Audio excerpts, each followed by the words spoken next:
Hey everyone, I hope you're doing well and staying safe during this time. If you're new here, welcome to the channel. Like I said, thank you so much for checking me out. If you haven't done so, please make sure to hit that subscribe button just right below the video. Cool, thank you so much. I really do appreciate it. And if you're returning, welcome back.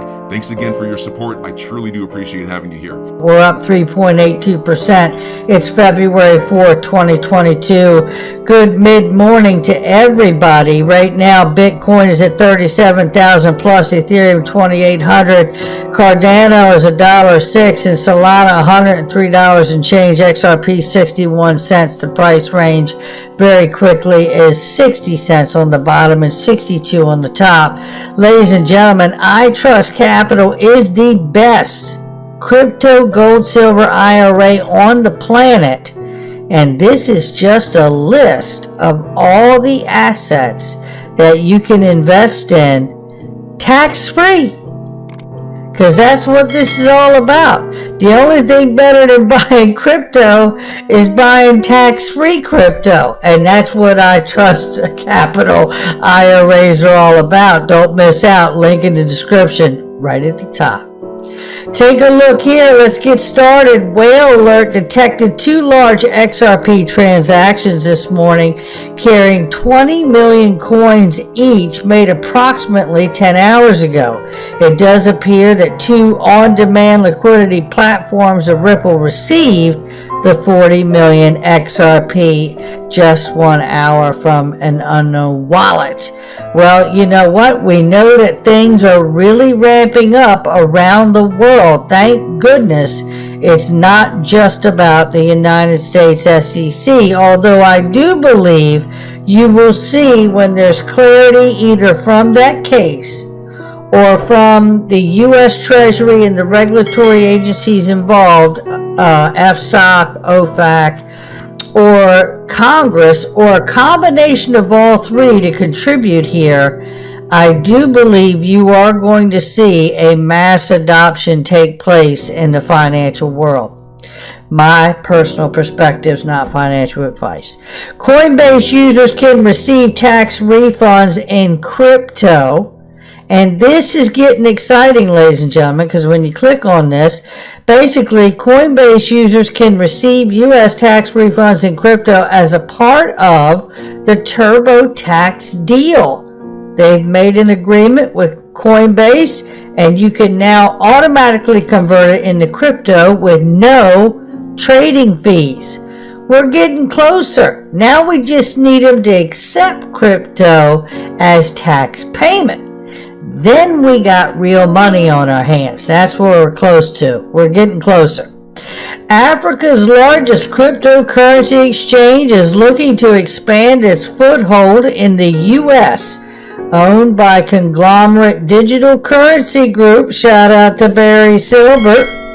Luno is assessing regulatory regimes in all 50 states to allow for its rollout in the course of the year. Well, you know how this goes. There's a lot of drama right now with regulations. Nobody knows that better than Barry Silbert, so he must be feeling like there's some kind of clarity coming.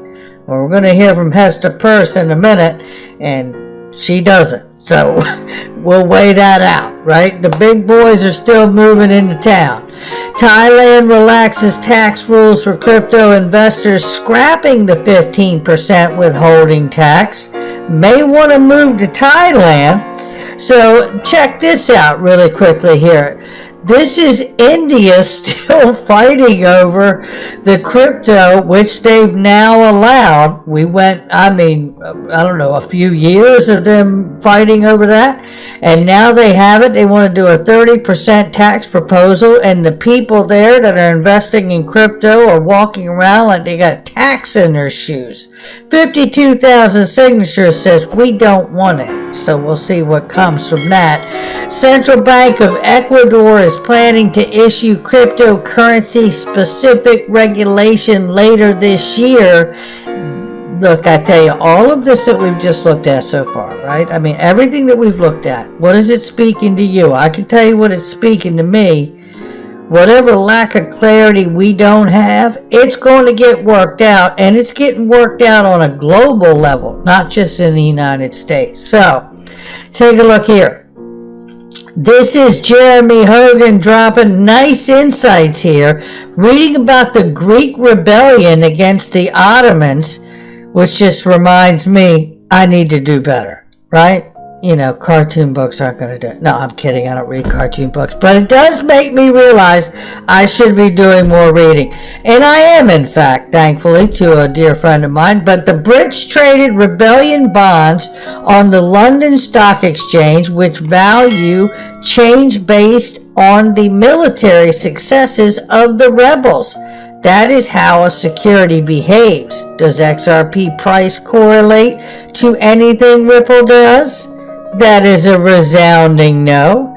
And obviously here he shares the value of the Greek rebellion bonds rose and fell on the London Stock Exchange and the tempo with the military success and failures of the battlefields.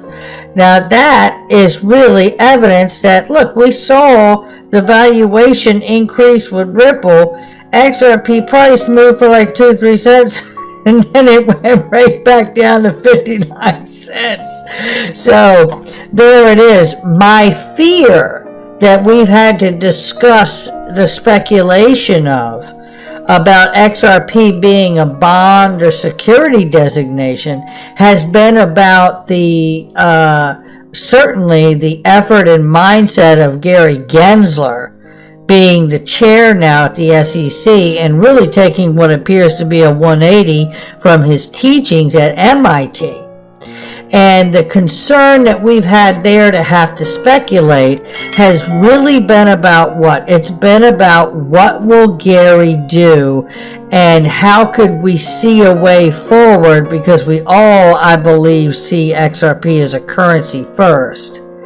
So, you know, trying to understand as him as a regulator and how he could try to chase down a security designation for XRP, trying to attach it as a bond to the XRP ledger, not the Ripple company, and being a bond issuance. So that's the thing that still concerns me about Gary, because obviously, as I've said, you know, when Gary Gensler's a hammer, everything he sees is a nail.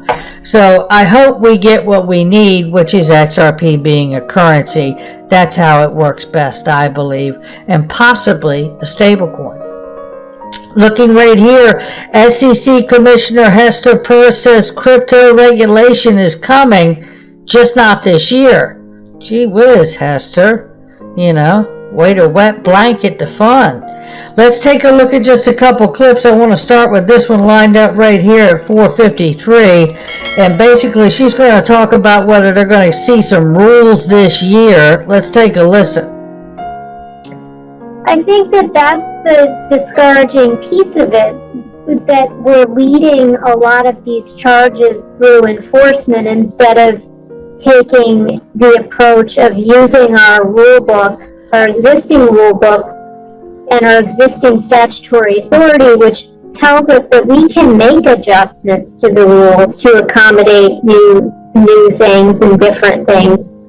So we should be working on creating that kind of a framework that works. But I just don't see it on the horizon based on what's in the regulatory agenda. And that leads me to fear that a lot of this work is going to be done through enforcement, which is not the right way to go about writing rules. You want to do it in a transparent way that involves all of the affected people, whether it's the people running the platforms or the people trading on the platforms. You want everyone to be able to have a say in how those rules look. Exactly. And I think if there's anything that we could say, you know, if we saw the SEC under Jay Clayton, William Hemmon's tenure, and Gary Gensler's continued tenure, you know, really level the playing field for Ethereum to be held to the same standard that the rest of the industry is, including Ripple and XRP, I don't think any of us could have anything to say, could we? Other than we don't like it. But watching Ethereum above all other projects get that kind of clarity is absolutely disturbing when it comes to the integrity of the SEC, is it not? Let me move you to the next section right here I want you to hear, which is on stablecoins at 11:04. Let me get it forward here just for a second here. You know, it's a top show here. It's nothing but the best for you guys is how we do it. So let me bring you in right here. I believe this will work right here. And this is on stablecoin section. Check it out, about 40 seconds. Liquidity requirements? I think it depends on what the stable coin looks like, and they aren't all designed the same way. And so I can imagine that we might look at some of them and say they have securities like features or money market like features, but it really is it's a facts and circumstances analysis, and it's something that has to be done on a through a one-by-one process.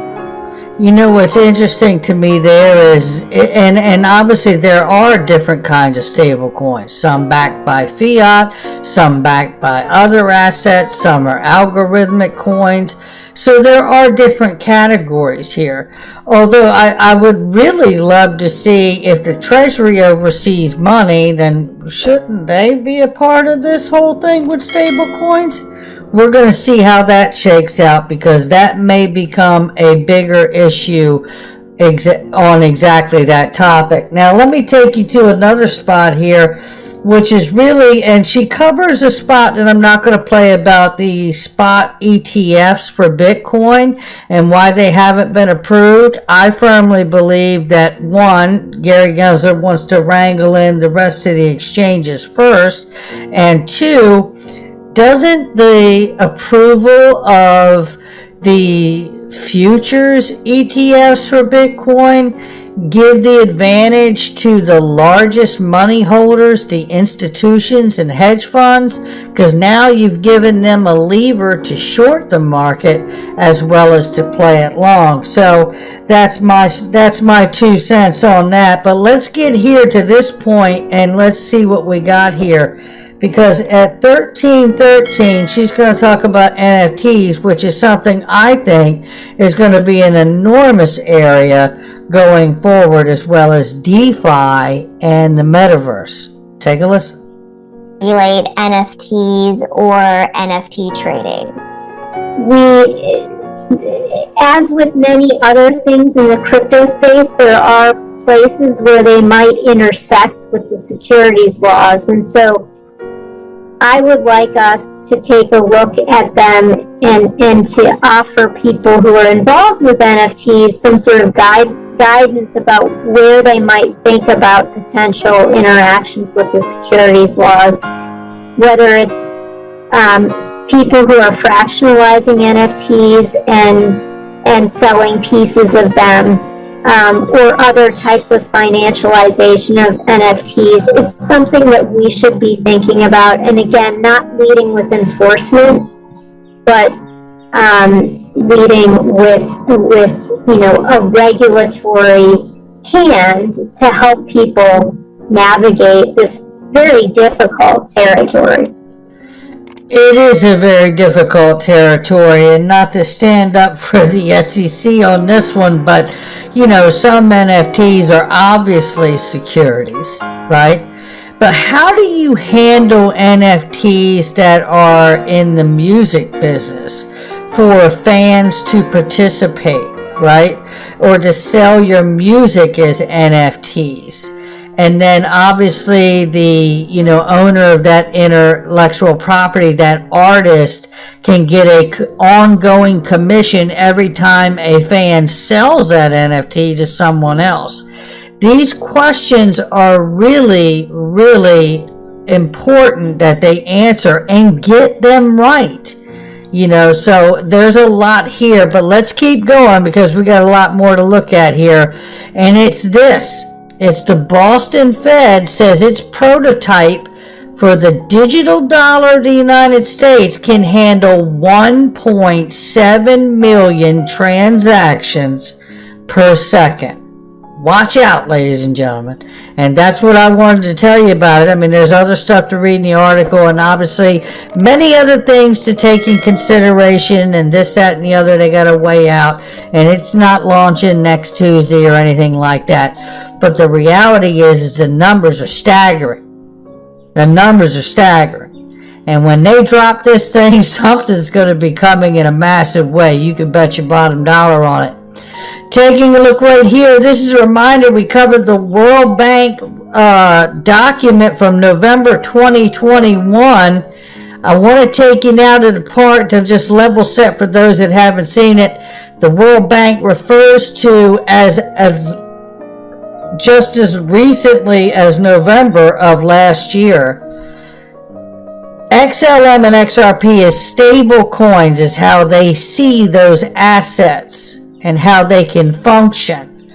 The question I have is, does that mean, well, look, stable coins are price set, ladies and gentlemen.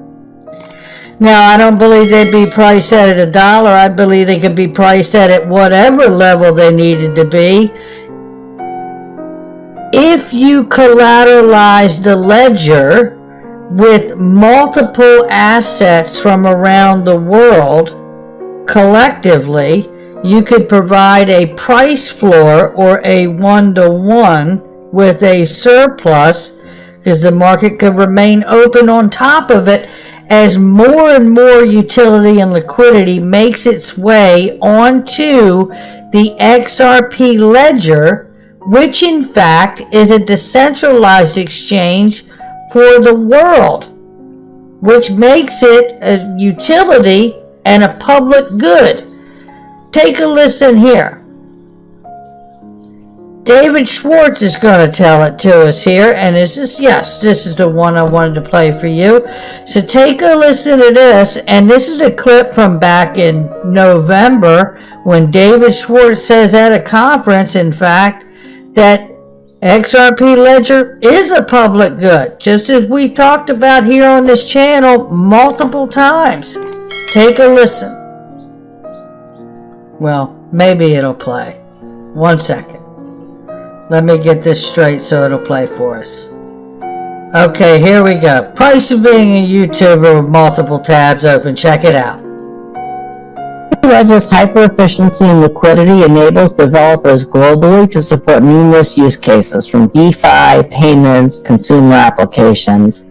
And you don't need anybody's permission to interact with the XRP ledger, right? It's a public good. It's Understanding that protocol is a decentralized ledger, then what we're really talking about is the ability to unlock those Nostro accounts and put a certain percentage of that collateral on that decentralized exchange for the world. And now you've provided a price floor or a price set that the financial world can count on, and they can use it every day, whether it's 3 to 5 seconds or holding it for a long period of time. They know that it will never dip below a certain amount. If we take assets and fiat from all the different sectors of the economy and industries and represent that on the ledger, the only way to truly sabotage that ledger and that token is for the world to end. And I don't mean that to sound too drastic, but that's the truth, right? So if there's a real true commitment for this to be a decentralized ledger for all the world's money and value, that's the only way to collapse it, right? So I offer the notion of what the World Bank has said recently in November 2021 report, that they refer to XLM and XRP as in fact stable coins. And the question we should really be asking is if they unlock a certain amount of collateral in stages, I think there's a potential at some point we could actually see XRP price control just the way you see the Federal Reserve controls the interest rate quarterly. And as collateral and utility and liquidity makes its way onto the ledger, you can see that adjustment by the Treasury and the Fed. And let's not forget, the Fed has really been tucked into the Treasury here in the United States per the last administration. Now, what I want to add to that is that understanding that maybe it's a more international panel. But the interesting thing here is that Stellar burned half of their supply, right? Or what they had in escrow back in 2019. Did they know something from the SEC? We know that we've covered here that the SEC has talked about forcing other projects to burn things. Maybe they had a private conversation with the SEC and Stellar decided to do it before it became an issue. The question here is what happens to the escrow here? If in fact we are right and the XRP asset is as important as we understand it to be, and I do believe that it is, not financial advice, and if we are right in assuming that the World Bank did not get it wrong, do you believe that the World Bank has it wrong? Do they have it wrong that XRP and XLM are not stable coins? Why would they put that in that report? So if it is, then it looks like a price set may be a very, very real conversation. I think we look to the early projects of stable coins and say, well, stable coins are like backed by dollar to dollar. In most instances, yes. Or like the DAO token, right? The DAI token or whatever on that network. I'm your guy. I will keep you posted. I'm your advocate. I'll be back on a daily basis, usually multiple times per day with these videos to keep you updated with everything going on. So I hope you enjoyed the video. If you haven't done so, make sure to hit that subscribe button. Feel free to share any of my videos with your friends, family, social media, or anybody who may care to listen. Thanks so much for your continued support. I'm always here for you. I want to help you through this time. So thank you so much for continuing to choose me. Enjoy your day, stay safe, and I'll catch you again probably in a couple hours. Thanks, everybody. See you later.